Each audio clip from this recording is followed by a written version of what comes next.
Being with Shivananda was sublime.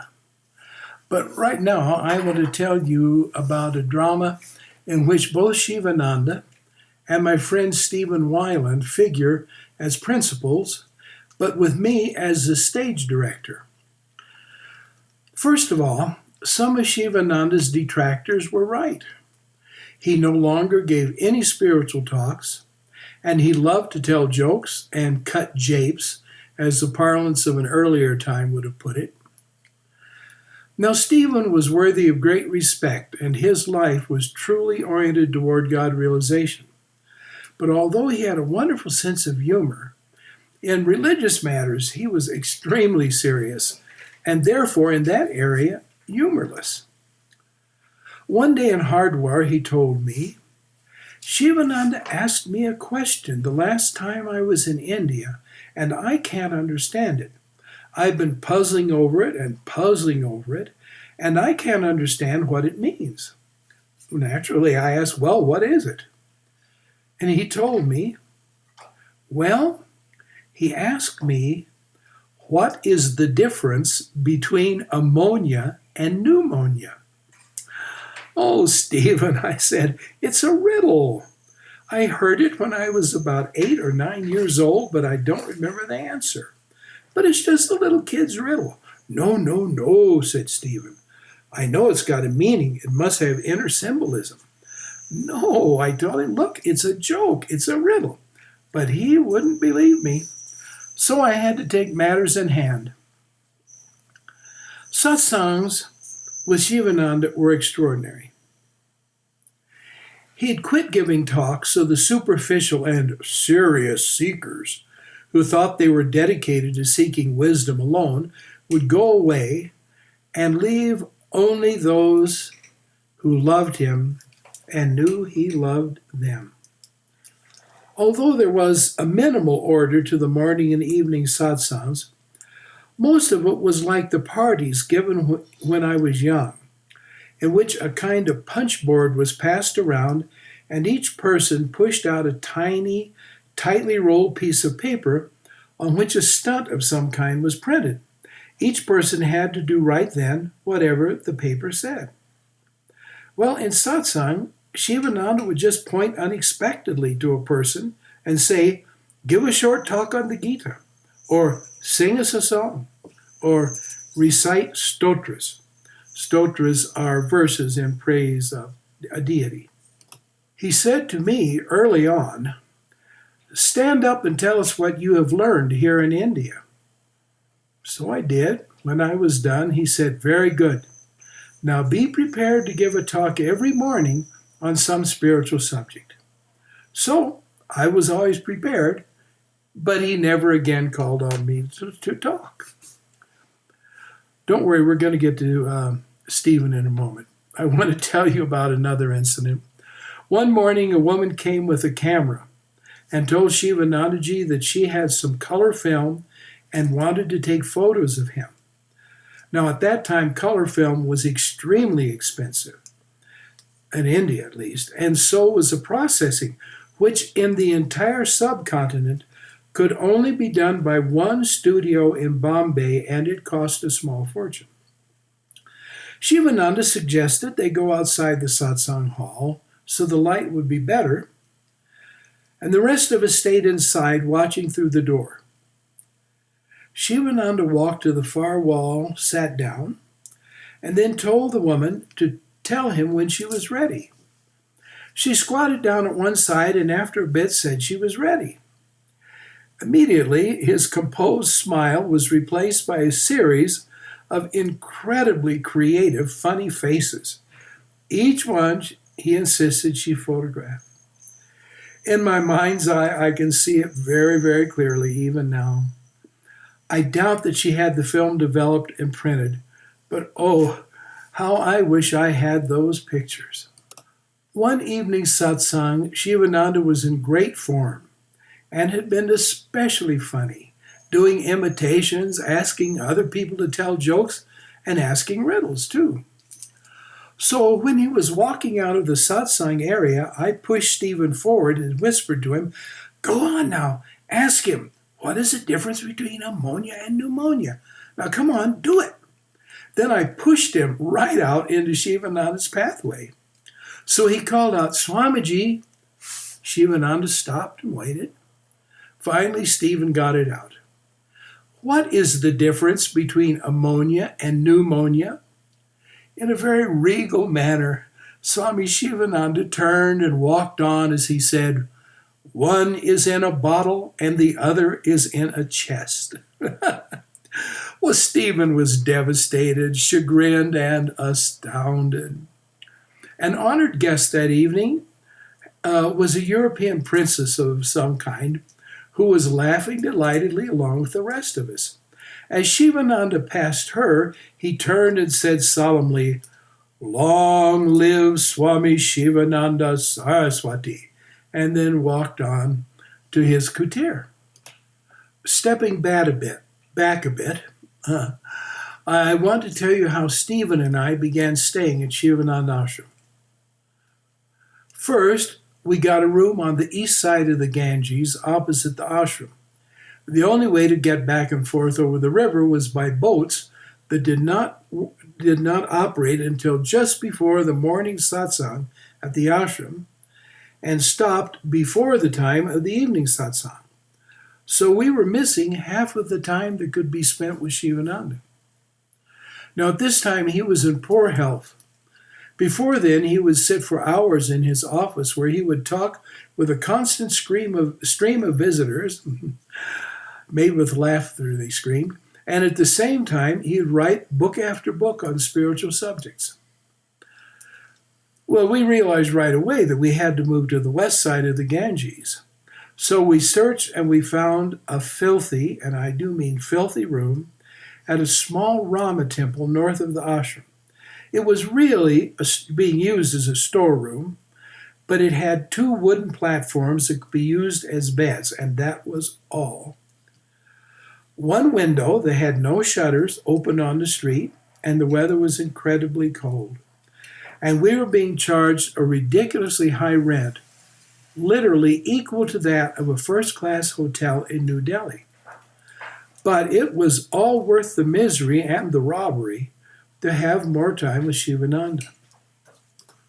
On the second or third day, in the morning satsang, Shivananda asked us where we were staying. When we told him about our situation, he asked why we were not staying at the ashram. When we told him that we had asked and been told there were no rooms available and how much we were paying at the temple, he called for Shivadas, the guest master. A kind of conversation, but mostly a monologue, really, took place in very forceful Tamil, in which Shivananda was obviously laying down the law. Shivadas just stood there and said, "Swamiji, Swamiji," frequently.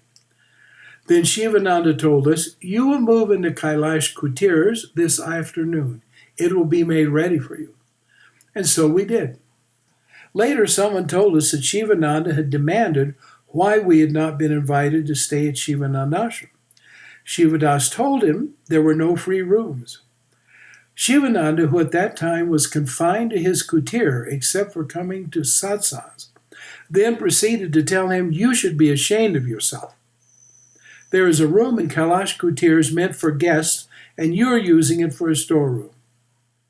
You should truly be ashamed.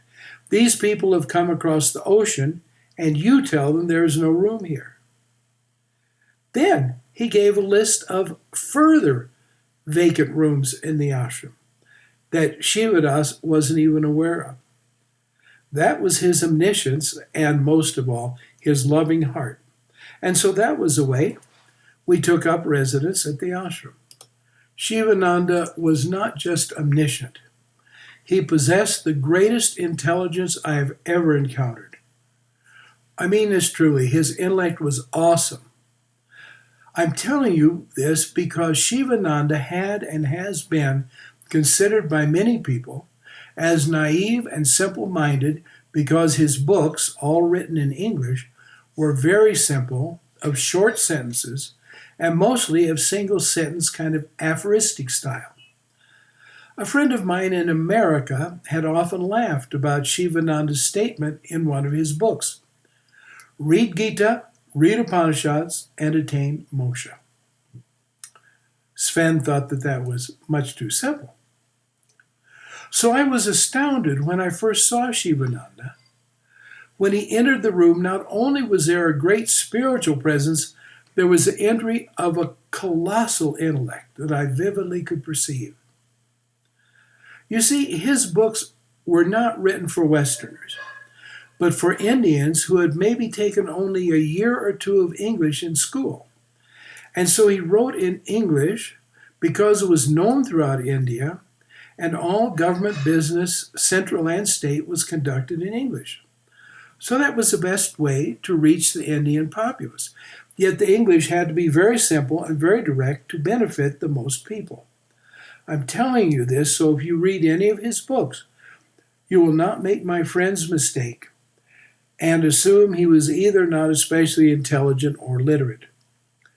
Anyway, it is the wisdom that matters, and Shivananda possessed that fully. I must tell you about my first interview. Amazingly, it was easy to get an appointment to speak with Shivananda privately. The day after I asked for an interview, I went in the late morning to his kutir by the Ganges. Sitting near him, just the two of us in the whole building, sitting near him brought me such a feeling of well-being and contentment that any questions I might have had evaporated from my mind. So I just sat and looked at him, a very enjoyable experience indeed. After a while, he made a motion that I should speak. So I said the first thing that came to mind. You know, I saw you in a vision in America. A mischievous smile like that of a little boy caught in the act appeared on his face.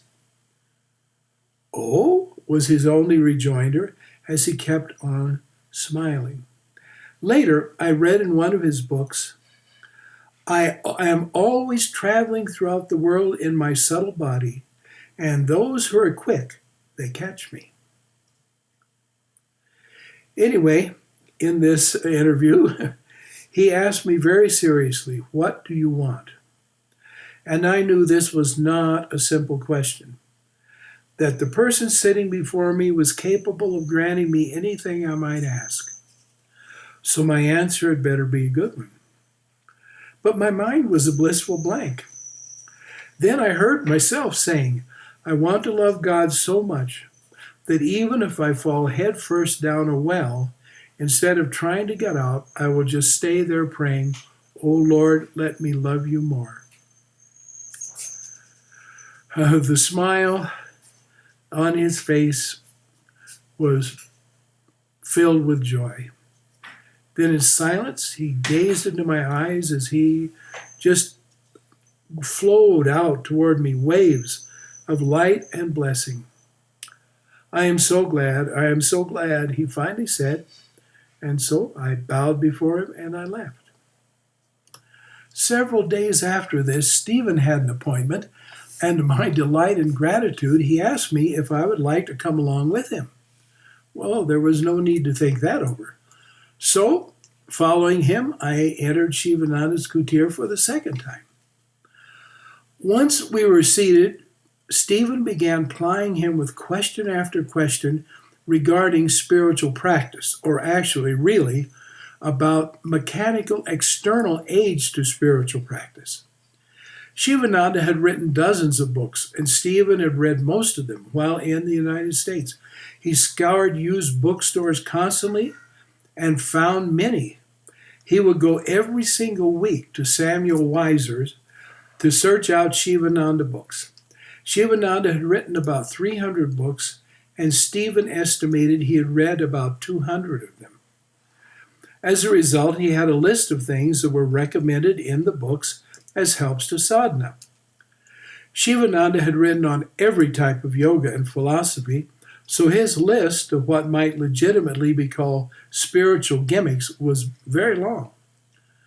Much to my friend's amazement, every time he mentioned a particular gimmick, Shivanand would wave his hand in a gesture of dismissal, saying, "Oh, no."